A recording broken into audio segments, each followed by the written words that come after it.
Hello, I'm your host, Edge. Put up those new calendars and mark those resolutions down. This is 2017, and with 2017 comes new movies. Good movies and bad movies, like the Emoji Movie. Ugh.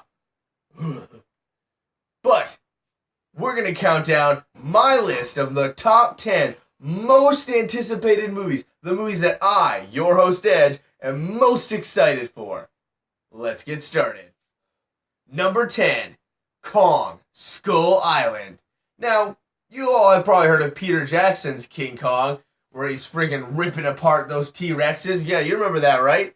And some of the, epic grand tale of it was Beauty who killed the beast. This movie, it's not going to be that kind of movie. It's more of what Blake Snyder would call a monster in the house movie. These guys are stuck on this island, and there's something chasing after them. And it's got Samuel L. Jackson in it and a couple people that I can't quite remember, but either way, I'm pretty psyched for this, especially since it's going to be Kong v. Godzilla that they're setting up. What more could you ask for? Speaking of Beauty and Beasts, Beauty and the Beast! Disney is coming out with their Beauty and the Beast live-action movie, which, I really wouldn't be excited for if it wasn't for The Jungle Book. Man, I went into that movie thinking, it'd just be alright, I probably wouldn't like it, but it blew me away.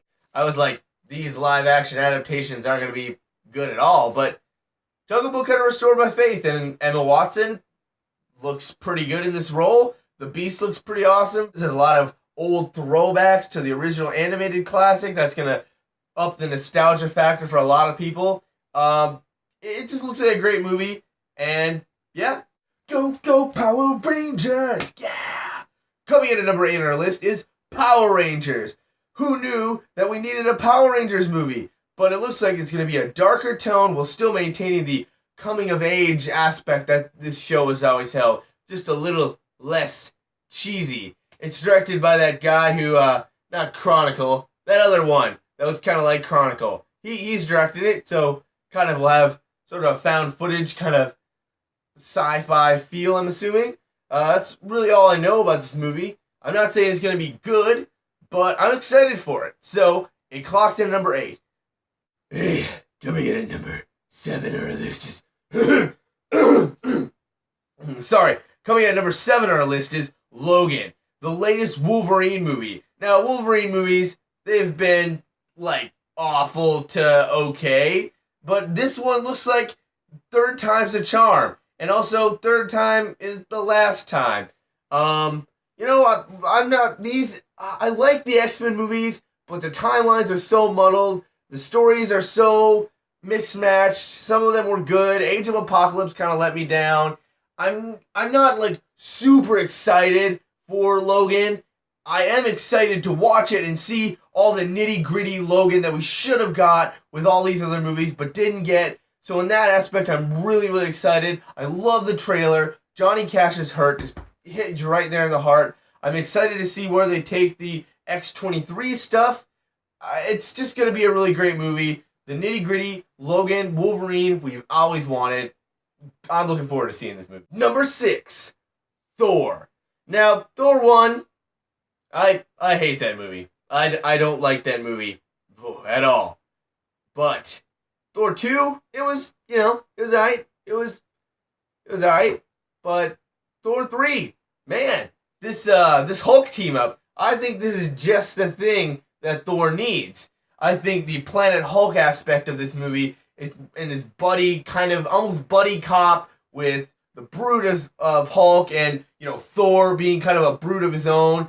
It's gonna be a great combination, okay? It's a combination that we didn't know we needed, but we need it, man. We need it. I need it. I need this movie to be good. Either way, it's a Marvel movie, and of course, I'm excited about it. I'm just hoping they'll reveal that last Infinity Stone, and man, yeah, Thor, Hulk. What more can I say? Not much, because to be honest, I don't really know a lot about the technical aspects of this movie, except for it's gonna have Thor, and it's gonna have Hulk, and it's gonna be something about the end of the world, the end of Asgard, maybe Planet of the Apes. Wow, this movie's been redone a couple times.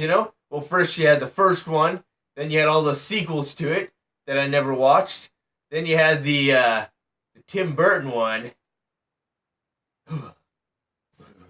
Then you had the good one with James Franco and Andy Serkis. And the second one, that was really awesome too. And now you have the third one with Andy Serkis playing Caesar yet again. And Woody freaking Harrelson. I love Woody Harrelson. And in the trailer, that part where he's like shaving his head and giving his speech, I'm just like, whoa.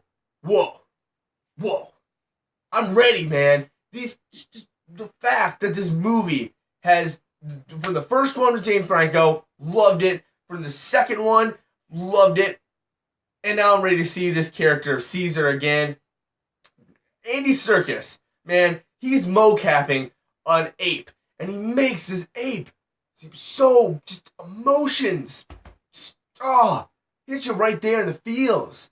That's why Andy Serkis is the master of mocap, okay? He's a master. And I'm looking forward to seeing this movie. Number 4, Spider-Man. Man, Tom Holland is the Spider-Man we need. Everyone's like, Tobey Maguire is the best Spider-Man. Oh, we should all bow down to Tobey Maguire. You know what? I like Sam Raimi's Spider-Man. I do.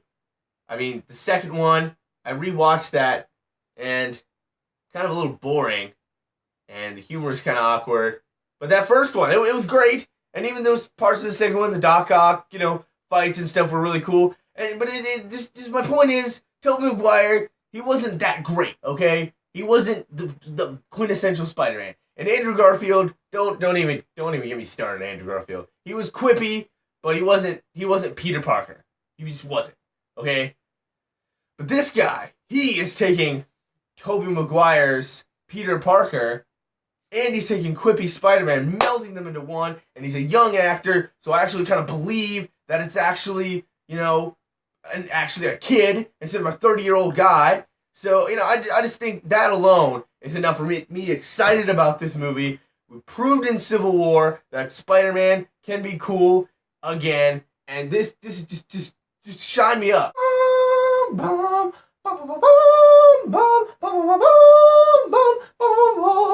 Dun dun! Number 3, Star Wars, Episode 8.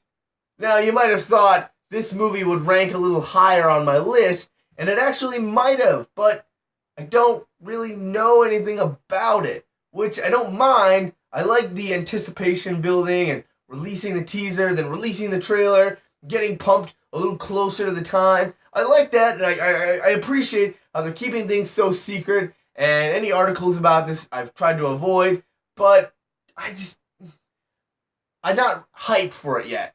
Give me a couple months and I might be a little more hyped for it, but as of now, I'm excited. I mean, I know the director, Rian Johnson. His latest movie is an 84 on Metacritic. I'm not nervous about the director. He directed Looper. I haven't seen Looper, but it's sitting at an 84 on Metacritic. I've heard this guy's a good director. I'm pretty confident this will be a good movie, and I'm excited to see it because it's Star Wars. I always geek out over Star Wars. I geeked out over Rogue One, and you can watch my review of that. I'll leave a link in the description below. I love that movie. I'm excited for this, just not the most excited. Number 2.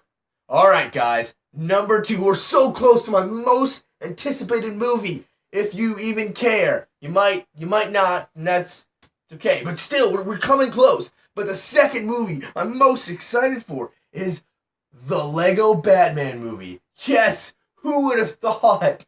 Who would have thought a Lego Batman movie could be so awesome? But ever since the Lego movie, man, I have loved this interpretation of Batman. He's like the ultimate Batman satire. And this movie is going to be that.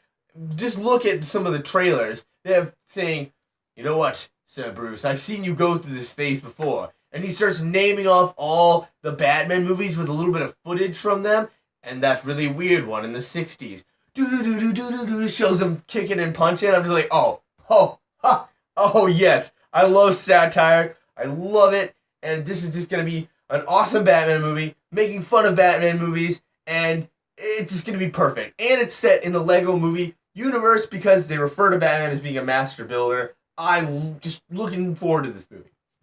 Alright guys, we're approaching my number one most anticipated movie of 2017. But before we get to it, I just want to give a quick shout out to my Patreon, Daniel. He supports the show. He gives $5 a month. He gets to be in my creative team. And this segment was his idea. I'm going to be making this a regular segment now. I'm going to release my most anticipated movies of 2017. And then I'm going to, at the end in December, say what I thought of those movies and did they meet up my expectations, and give a list of those. So thank you, Daniel. If you want to be in my creative team, give me suggestions, go to patreon.com/yourhostedge and you can do it. But no further ado, my most anticipated movie coming in at number one on our list, Guardians of the Galaxy Volume 2. Ha ha ha!